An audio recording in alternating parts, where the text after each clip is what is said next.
আসসালামু আলাইকুম। আপনাদের সকলকে তিনটি ঘটনা সাম্প্রতিক সময়ে একটু স্মরণ করিয়ে দিতে চাই। প্রথম ঘটনাটি একটি ডাকাতির ঘটনা। আপনারা খুব আলোচিত ছিল আমাদের কোতোয়ালি থানাধীন ২০ জানুয়ারির ঘটনা, এবং এর পরবর্তীতে আরেকটি ঘটনা আপনাদের নিশ্চয়ই মনে আছে। এটা টায়ার পট্টিতে ১৬ লাখ টাকার টায়ার চুরির ঘটনা ডিসেম্বর মাসে, এবং জানুয়ারিতে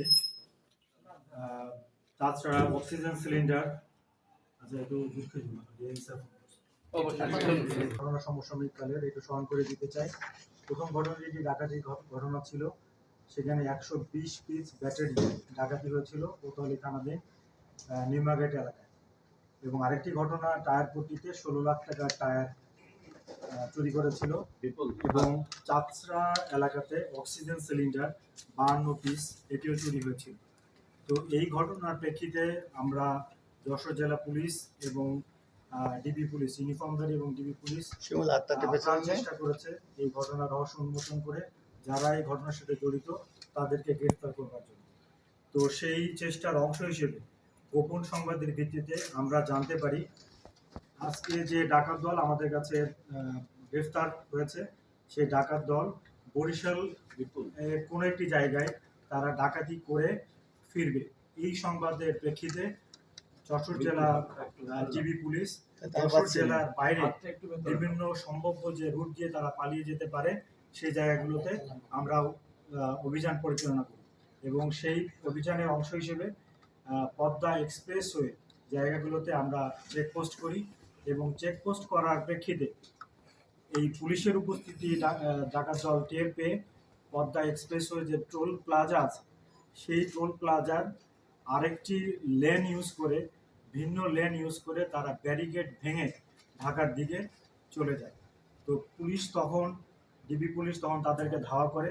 এ ধাওয়া করার এক প্রেক্ষিতে সিনেমাটিক স্টাইলে তারা তাদের যে মিনি ট্রাক ছিল সেই মিনি ট্রাক থেকে একটা একটা করে গ্যাসের সিলিন্ডার তারা ছুঁড়ে ফেলছিল ডিবি পুলিশের গাড়ির দিকে।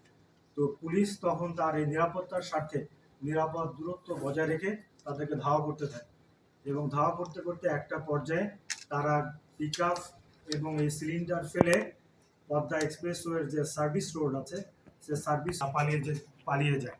তো প্রথম দিকের যে অভিযান, সে অভিযান থেকে আমরা এই ১১০টি গ্যাসের সিলিন্ডার আমরা সেখানে জব্দ করি, এবং যে মিনি ট্রাকটি আমরা জব্দ করি সেই মিনি ট্রাকটি পরবর্তীতে আমরা জেনেছি এটিও তারা চুরি করে এনেছে। পরবর্তীতে আমরা আবারও এই অভিযানে অংশ হিসেবে আমরা আবারও খোঁজ লাগাতে শুরু করি, এবং গোপন সংবাদের ভিত্তিতে এবং বিভিন্ন পুলিশি কৌশল ব্যবহার করে আমরা ১৭ তারিখে আমরা তাদের অবস্থান চিহ্নিত করতে সক্ষম হই, এবং পরবর্তীতে ডিবির একটি চৌকস দল মাদারীপুরের শিবচর থেকে ডাকাত দলের সদস্য আলমগীরকে আমরা গ্রেফতার করতে সক্ষম হই, এবং পরবর্তীতে এই আলমগীরের দেওয়া তথ্য মতো মুন্সিগঞ্জের সিরাজদি খানের ডাকাত দল তারা নিজস্ব একটি গ্যারেজ পরিচালনা করে। এই গ্যারেজের ওখান থেকে আরও ডাকাত দলের ৬ জন সদস্যকে আমরা গ্রেফতার করতে সক্ষম হই। এই ব্যাপক জিজ্ঞাসাবাদে তারা জানায় যে তারা শুধু এই নিউ মার্কেটের ডাকাতির কাজে জড়িত ছিল না, বরং যশোরে আরও ২টি ঘটনা যেটা আমি উল্লেখ করেছি, একটি হচ্ছে টায়ার পট্টিতে টায়ার চুরি এবং আরেকটি হচ্ছে অক্সিজেন সিলিন্ডার চুরি। এই ২টি ঘটনার সাথেও তারা জড়িত। পরবর্তীতে তাদের এই ডিবি তাদের দেওয়া তথ্য মতে ডিবির একাধিক টিম তারা বিভিন্ন জায়গায় অভিযান করে, এবং মুন্সিগঞ্জের টঙ্গিবাড়ি এবং ঢাকার যাত্রাবাড়ি এলাকা থেকে লুণ্ঠিত ৬৭টি ব্যাটারি আমরা উদ্ধার করতে সক্ষম হই, এবং ঢাকার কদমতলী এবং খিলগাঁও এলাকা থেকে ৪৪টি অক্সিজেন সিলিন্ডার উদ্ধার করা হয়।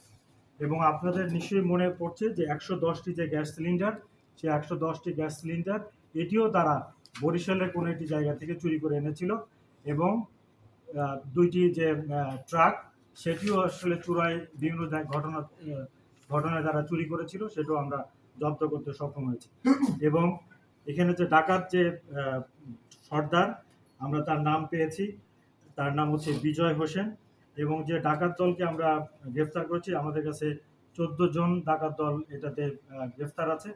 তার মধ্যে ৭ জন সরাসরি ডাকাত দলের সদস্য, এবং বাকি 7 জন এই ডাকাতি মাল ক্রয় এবং বিক্রয়ের সাথে জড়িত, এবং যারা গ্রেফতার আছে তাদেরকে আদালতে প্রডিউস করা হচ্ছে। এবং ডাকাত যে সর্দার মোহাম্মদ হীরা রহমান ওরফে বিজয় হোসেন, তার আমরা পিসিপিআর যাচাই করে দেখেছি, তার বিরুদ্ধে তার নামে 18টি মামলা রয়েছে, এবং যাদেরকে আমরা ধরেছি তাদের অনেকের নামে বিভিন্ন একাধিক মামলা তারা অভিযুক্ত বা আসামি, এবং এই দলকে আমরা আদালতে প্রডিউস করছি। এবং তারা আসলে আমরা বলবো যে তারা আন্তঃজেলা, এবং তাদের ব্যাপ্তিটা আসলে আমার মনে হয় এই যে যতগুলো জেলার নাম আমরা বললাম তার বাইরেও আরও অন্য জায়গাও থাকতে পারে, এবং তাদেরকে আমরা আইনের যে প্রক্রিয়া আছে সেই প্রক্রিয়া দিন করে আমরা পরবর্তী ব্যবস্থাগুলো আমরা গ্রহণ করব।